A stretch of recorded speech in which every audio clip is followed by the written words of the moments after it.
One of the most common questions I always get is, oh, how can you afford to drive an old car? They're so expensive. There's so much braking.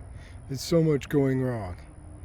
This here is everything you need to do a full cooling system service aside from the radiator itself on my Dodge truck. I'm using the Mercedes as a convenient table. It's a few extra things like oil filter, power steering pump, high pressure hose, and fuel pump. But new belts for everything, Gates water pump, Gates hoses, thermostat cap, thermostat gasket, fan clutch. All of this was less than $300. And were it not for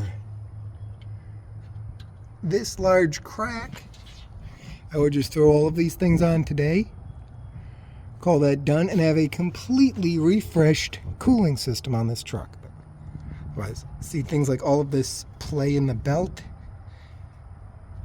No good. These are okay, but the main thing with any older vehicle like this, or just in general, is do your maintenance. Don't let the deferred maintenance be the death of it. That's interesting. Cut wire for the AC, not important. But no, not doing your maintenance is going to be the number one cause of failure on a vehicle like this. And it's pretty simple to prevent. Just have good hoses. Like, I don't like these flex hoses. I don't like that the replacement is one, but I'll evaluate the lower hose actually and see if that's better. I may just leave that one in place because it's a fixed hose. Yeah, basic maintenance. That's number one. You do that. You replace components that need replacement. Bad fan clutches, bad belts. Like you see here, the part numbers are still clearly visible. Gates belts, made in the USA. These have been on here for a while because when I tried to order Gates belts, these are what I got, these made in Mexico, random country of origin. But the 7580 should be these two. That is what it says to go on here. Instead of, this has 7585. So we're going to see how this works. And you can see here too where this belt has been rubbing on the pulley surface. Potential problem. Not the biggest deal. Otherwise I will find correct belts and everything. Yeah, it's just basic maintenance. Like, this coil is older, but it's not giving me problems. The truck is hard to start. I have to pour fuel down the carburetor to get it to go, which either means a bad accelerator pump or a bad fuel pump. Since it will stay running off of the fuel pump, it's likely just weak. Easiest way to correct that? Try a new fuel pump. If that doesn't work, you're out a couple bucks. It's not that big of a deal. Just sometimes the old parts cannon approach where you throw everything at it is a good solution. Like, look at this hose. I'm going to replace this one in the process, and that'll solve my power steering leaks. Because that hose, I guarantee you, has been on this truck since 1977. Wipers don't work? No problem, I'll get to that. I'm waiting on a few more parts to arrive before I tackle all of this work. I'm also going to replace this negative battery cable and add a secondary ground because I have no idea what the heck they're doing with this green wire. It runs somewhere up under here, and that's all I could figure. Oh, it just literally connects there. Okay. Still, for a supplemental ground, it's too small. Then, down here, we see something interesting. These are plastic tanks. I thought these were something someone added, but no, they just came standard that way by Chrysler. I like that. Means they'll never rust. Here, the original muffler and original exhaust. It's a little crunchy, but it'll still do the job. And again, it's not something I'm keen on replacing until it needs it, because it sounds fine, it runs good. Seals here and the U-joints on the drive shaft look all right. It's a fairly long drive shaft in this thing, long bed truck. But you can see here, catalytic converters, they've been removed. No problem. I can work with that. Just all little things. Now down here is where we get into something more interesting. This is where it's labeled for rear tank, and this is for the front fuel tank. Someone's done the hoses on them. That's good, and there's the switch wire. And curiously enough, they haven't hooked the front tank back up. I don't know why. I'm going to do so and just kind of see what happens at some point in the near future. But for right now, I'm just simply running the truck off of the rear tank. It's a little odd to me that they just do it like that, but well, again, things to figure out. But then right here, these two spots, this is the perfect spot to put an inline fuel filter for each tank. Then if there's anything, I will catch it before it even gets to this selector switch and before it gets to the fuel pump. Very solid frame. But yeah, that's how you've got to do it with these older vehicles. Mounting spots if I wanted to put side rail. You just gotta pick a good spot to start, do your work little by little, and make things make sense. It's not going to be that expensive. I'll hook this up, I'll see what it does, because if it leaks out of the switch or if it's plugged or clogged, I need to know so I can fix it. Gotta figure it out. But you can see in there the joints still look pretty good. I'm gonna have to get that greased and make sure I keep servicing it so the heavy duty rear end stays intact. Everything looks good though underneath. I mean, it's nice and solid. That's the thing, you start with a good project that won't require too much. Oh, this is loose. Ground strap. And then just keep at it. I mean, there's less than a weekend's worth of work. Even changing out the radiator and the whole cooling system. It's not a big deal. Like, the brake master's already been done. I've got the new gauge cluster board ordered and installed in it. I just need a... Oh, that's only hand tight. I just need to get the last socket because there's one 5/8 bulb and the rest are 1/2 inch. And auto parts stores will stock the 1/2 inch, but not the 5/8. So that's something to deal with. Then this brake controller assembly garbage is all going to be removed. And then that actually brings me to another valid point I wanted to mention. This box here, and that box over there, and this piece here. You've got the ballast resistor, the ignition module, and the voltage regulator. If you're going to drive one of these old trucks, carry all three with you, and your odds of being stranded are drastically reduced. They'll fail on you at some point, but you just swap them in. I'm actually going to replace these with self-tapping sheet metal screws on all of them, So that way I can just undo them with a flathead screwdriver. Keep it in the dash, and then I'm good to go for the event of any failure of those components in the foreseeable future.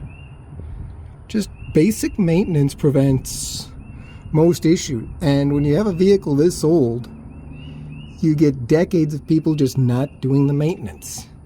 And that's the killer. Because if you want to drive a vehicle, someone's got to do the maintenance. And if the previous owner didn't, that means it's on you. So, dive in, get to it, and get these things on the road.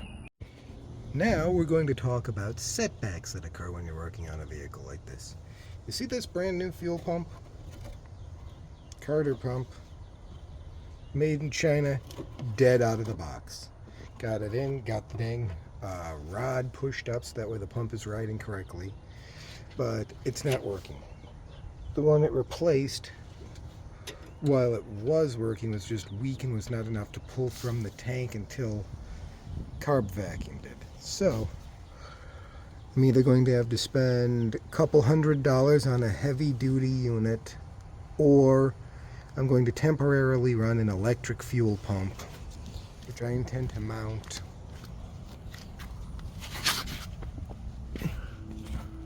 conveniently right down here. See, there's a nice bolt hole here.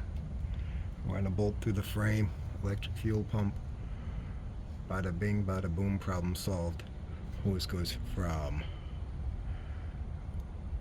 there to pump, there to other side of pump, ground goes there, etc. That'll solve the problem pretty good. Just the little challenges you have to deal with on older vehicles. At least though there's a hole, so I don't have to cut or drill anything. Maybe a little one there. I'll figure out which one to use, whichever one the supplied hardware kit fits with best. Yeah. But that's pretty easy. It's at least a good workaround. Then we're on to the other problem with this thing. These are the belts I ordered to try and fix the systems. Every single one of them, despite being the correct size according to the order form on Rock Auto, none of them fit. And when you have a collection of spacers like this for your alternator, it's no surprise that none of them fit. Because, and you'll see this from time to time when you're working on these older vehicles, there's a lot of cobbled work and a lot of things you have to correct. Like this here. A nylock nut and 2 shim washers were never standard equipment. I did get the new power steering hose on, and I replaced the old power steering rubber line because for some reason the new replacement hoses are never the same angles as the ones that you take off. I have not figured that out, but that's happened to me on every single vehicle in the last couple of years that I've ordered replacement power steering hoses for. And I would like to get to the bottom of that at some point. But that's a later issue. So you can see down here, there's the tensioner for the belt for the water pump and fan. It has a new water pump in it, so I'm not going to bother with that. Thermostat looks okay. Radiator was full of garbage. I got this one out of a Junkyard 78 Newport. It's a little bit dirty, but price is right, so it'll go in there. And when I was talking about more cobbled things, this is exactly what I mean. At some point, someone tack welded spacer washers onto the pulley for the water pump. So, just another little thing to fix. But you kind of just deal with these things, these problems and changes. You fix what you can, you make it work, and you keep at it. Like, I've now bypassed the fuel pump altogether, so once I put the electric one on, it'll just run straight to this new filter right up to there. And I'm going back to the old 440 style air cleaner assembly because I like them better, and the cost of a filter, air filter, is half as much as it is for these Edelbrock things. And I don't like the low profile, high drop this one is. This one, it's a little bit dirty, but a few cruddy areas. Good old-fashioned lean during ignition. See, once I remove that, it'll just sit right up there. And that solves that problem forever. Yeah, that's on today's docket. Remember when I was talking just a little bit ago about random setbacks and delays you encounter on these things? Well, look at the studs on this fan clutch versus the replacement fan clutch. The replacement fan clutch will require bolts to mount to the fan. The existing fan clutch used studs. So, that's another one of these little problems you run into. And the replacement fan clutch is slightly taller, though the distance to the fan itself seems about the same. Just sticks out a little further. It should be all right, but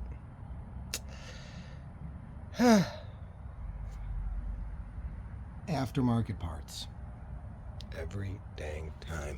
And this is a Four Seasons fan clutch. I swear, half of any job on any of these older vehicles is just making the parts that they say fit actually fit. There, a couple of new bolts, new fan clutches in. Just, again, always the little challenges with these projects. Keep slowly moving forward, but that's how it's supposed to spin. Water pump sounds nice, so I'm not going to bother replacing. And with that, the PCV is hooked back up to the air cleaner. It says electronic lean burn system, but that's where it would have been. Very clearly gone. But it just looks a little bit better and a little cleaner under the hood. Yeah, the paint quality isn't the greatest because, well, this piece itself isn't the greatest. I'd have to take the thing, media blast it, refinish it all just to get it looking smooth again, and it's really not much point in that for this thing. So, you know, little things you can live with, makes you happy, looks better. I mean, I didn't like the other air cleaner assembly on this old truck. It's just a truck, nothing fancy. This is good. Very good.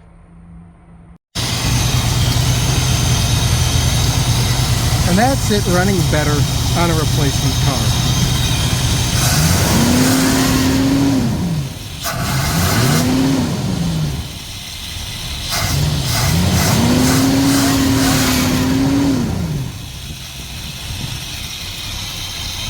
Oh yeah. That's a lot better. Now I just have to swap the bracketry over and she'll be good to go.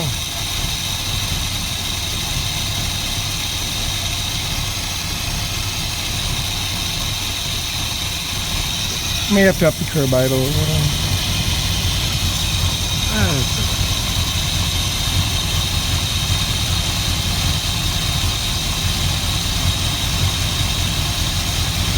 Oh yeah, so she does there, that's better, that's idling. Now we can check the power steering, which is a little over full, but it's okay. The hose isn't leaking, so all's well there. Hand clutch is doing its job. Let's see how the radiator's soaking it. See you later.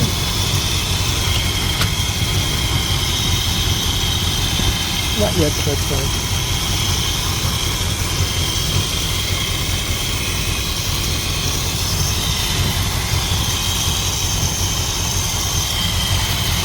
Oh, the difference a known good carb makes.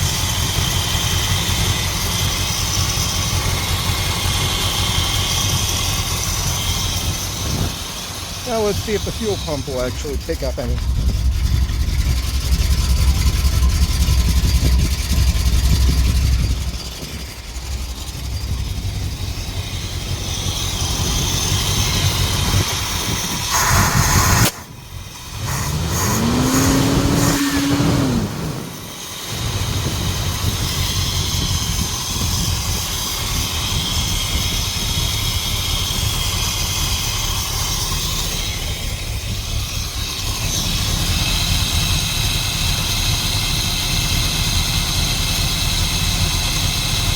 I'll give her a couple seconds, see if she's going to stay running off the pump.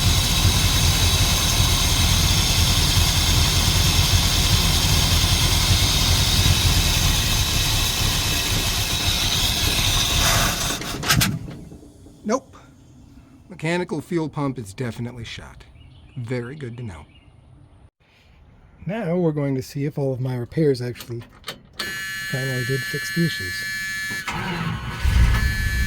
All right.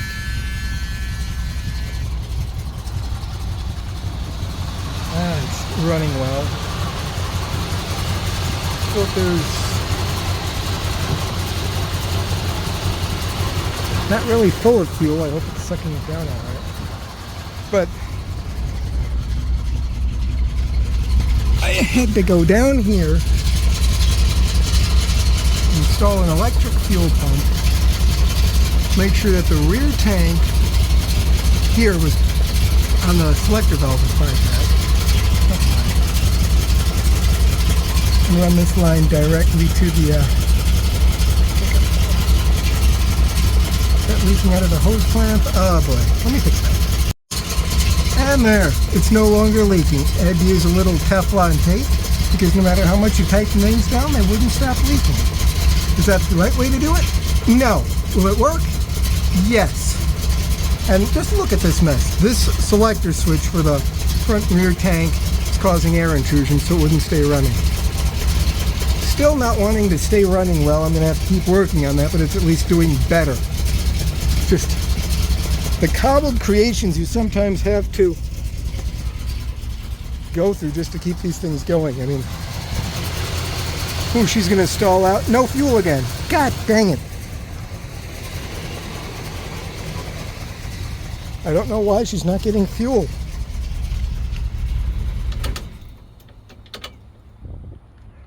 Like, the ignition's on. There's the auxiliary wiring. There's the negative terminal on the battery.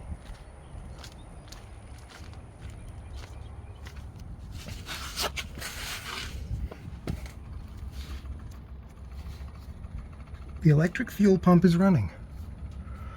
It pulls directly from the tank. I'm going to have to drop the tank and see about the damn pickup in the tank. Unless it's just getting too low in the tank. But I don't know, because now it's pushing some fuel up. Yeah, let me see what happens if I throw a couple gallons in there.